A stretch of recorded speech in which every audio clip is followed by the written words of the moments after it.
Okay, before we start this video, once again, thank you guys for 100 subscribers, 103 right now actually, as of time of uploading. So today we have another alternate history presidential election video. I think you guys know what I'm talking about. This was again suggested by President Greenwater, or Greenwater. He basically was saying, what if you can, sorry, I haven't even told you what I'm doing here. 1936 election, FDR absolutely destroyed Landon. But he was saying, what if if you don't know who Hugh Long is, it's not exactly, he's a very, very big type of person. It would take like 5 minutes to explain him himself. So instead, I'll just give you a brief description. He was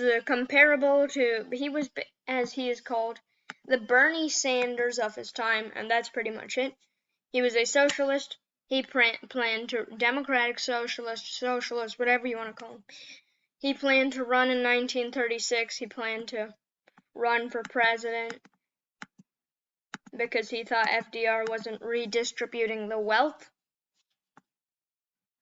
Yeah, so yeah, he planned to run, but then he was assassinated in 1935, or I think, I'm not sure though.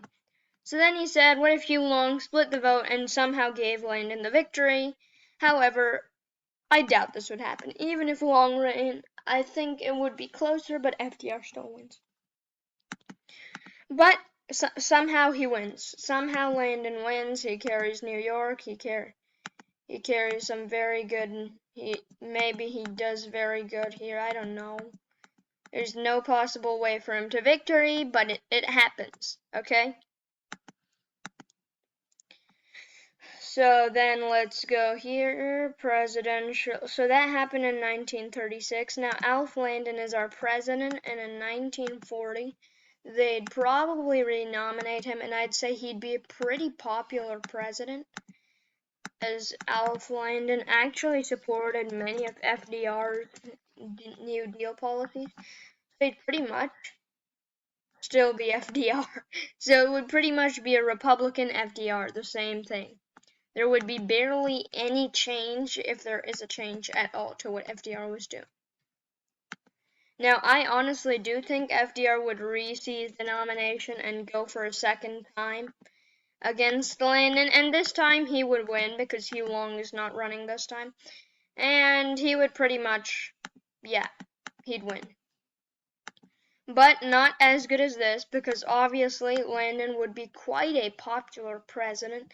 Landon would probably carry California, New Hampshire, New York, Pennsylvania. So he's not going to go down without putting up a fight at first. So this would probably be how it is. So now FDR's elected again, but he's only served 2 terms as of now. So in 1944, he's running another time.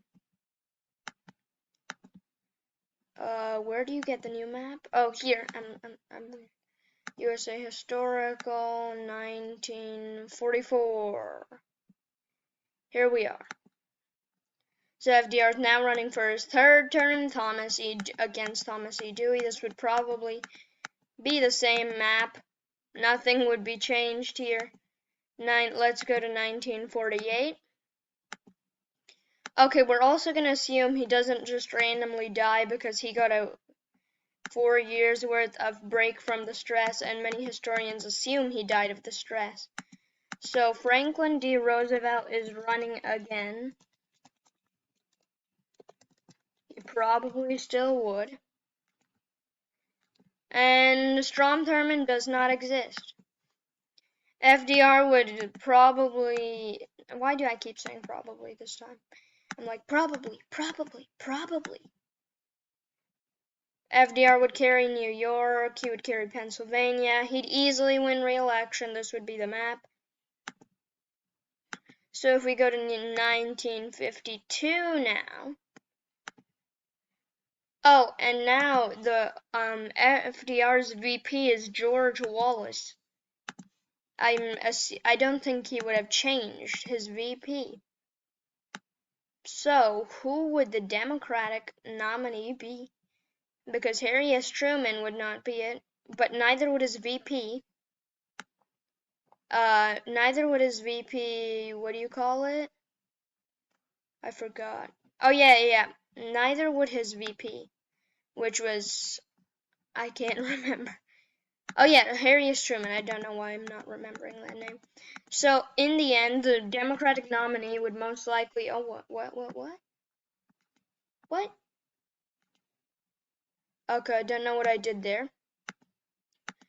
The Democratic nominee would most likely be Hubert Humphrey.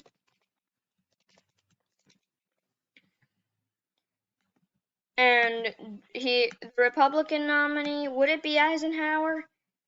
Yeah, I think it would. I think Eisenhower stays, and then there's also Strom Thurmond now. He's here now because, like, Humphrey is very anti-segregationist, so Thurmond would probably steal these votes from Humphrey, maybe like this. And then, yeah, Eisenhower destroys. This is the end map.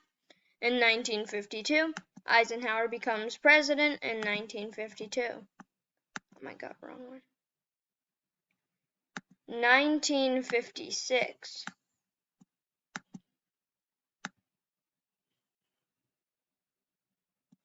Here we go. So here he wouldn't be facing off against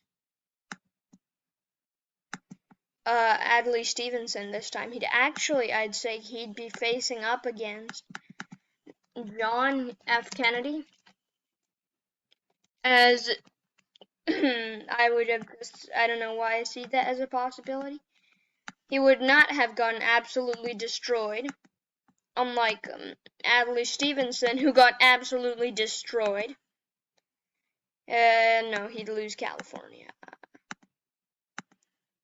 Kennedy, Kennedy, even you would get crushed against Eisenhower. It's Eisenhower.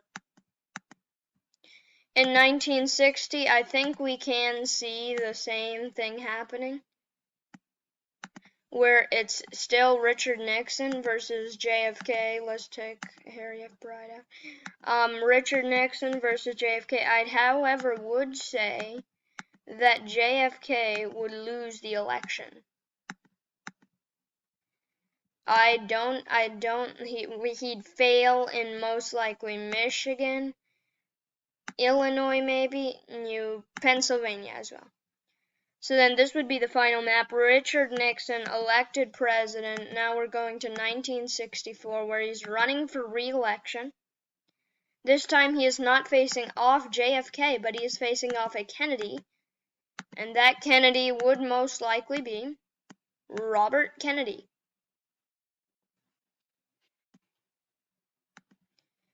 So Richard Nixon here facing off Robert Kennedy, another Kennedy. And the war in Vietnam, I think he'd pretty much, it would pretty much be the same thing. I'm not even going to edit the map for this one, because that would take way too long looking at the map. But this is not the map. Richard Nixon wins. So I don't want to go into Australia's elections. I don't think that would have an impact on Australia's elections. 1968 we go to. Then we have Richard Nixon. Oh, by the way, civil rights has not passed yet. In fact, because Richard Nixon is. Now the Republican nominee would most likely be, I'd say maybe, I'm thinking Nelson Rockefeller. But who would the Democrat nominee be, you may ask? That is what I'm trying to figure out. So let's think about this. George Wallace would probably, yeah, he'd probably run this time. And Rockefeller would, well, it doesn't really matter who Rockefeller would face. I think he would win. So let's move on from that. And this time, Rockefeller, I'd say he'd pass the Civil Rights Act. or a similar one to LBJ's. So in 1972, Rockefeller's running for another term. Just ignore these labels because I'm lazy to edit them right now. George McGovern, he would go against George McGovern. He would destroy George McGovern, pretty much the same map. 1976. Now here is where it gets a bit tricky. It wouldn't be Ford. That is why it's tricky. I'm thinking we could have Bob Dole versus Jimmy Carter. Yeah, I think Jimmy Carter. And then Jimmy Carter defeats Bob Dole. This would pretty much be the same map. It won't be the same map. What am I saying? Oh, wait, well, never mind. 1980 we now go to, and we have a very interesting election where Carter is running for re-election, where Ronald Reagan, I'd say he'd still be the nominee. However, I'd say Carter could do better than this. I don't think he'd do as bad as this. Okay, no, I'm joking. He'd pretty much do as bad as this. Ronald Reagan, he'd not do as bad as this, but Ronald Reagan still wins. There's no point. Yep, Reagan still wins here too. Let's just go past that. 1988.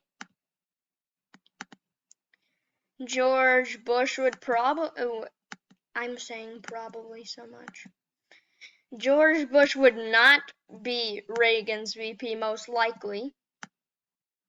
So who would win in 1988?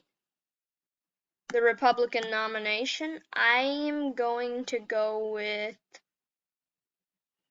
let me think actually, that's a bit hard. Who would take the nomination? I'm not sure actually. Not looking quite. There's literally, let's look here. There's literally no one. Should we just go with Bob Dole again? I'm gonna go with Bob Dole versus Michael Dukakis. Bob Dole wins pretty easy. 1992. Bob Dole versus Bill Clinton. Bill Clinton wins. 1996. Bob Dole is here again. He loses again.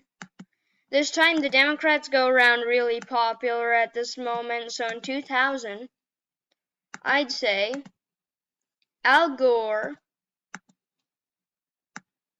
does not, wait, you're about to say does not lose Florida, right? Well, actually, let's focus on a different state entirely. West Virginia. I'd say Gore would carry West Virginia. At the time, it was a Democratic stronghold, which unexpectedly flipped. So now we're going to unflip it. Oh my god. Okay, there we go. Oh, no. There we go. Now West Virginia, Al Gore is the president. Al Gore becomes president. Then in 2004, he runs for re-election. This is Al Gore right here. Ignore that. This is Jeb Bush right here. Al Gore wins re-election. Carrying Ohio. Carries Iowa. Loses New Hampshire. Carries Florida. Okay, that's pretty much it. 2004. In 2008, it's going to be a Republican wave year because the Iraq War and the recession it would still happen. It's going to be a red wave year. McCain, Obama never runs. It's Hillary Clinton. McCain's facing off Hillary Clinton.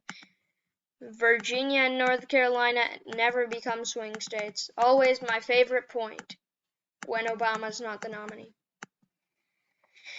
If you've been along for the channel, you know I say that a lot. If Obama was not the nominee, this. He'd carry these, and it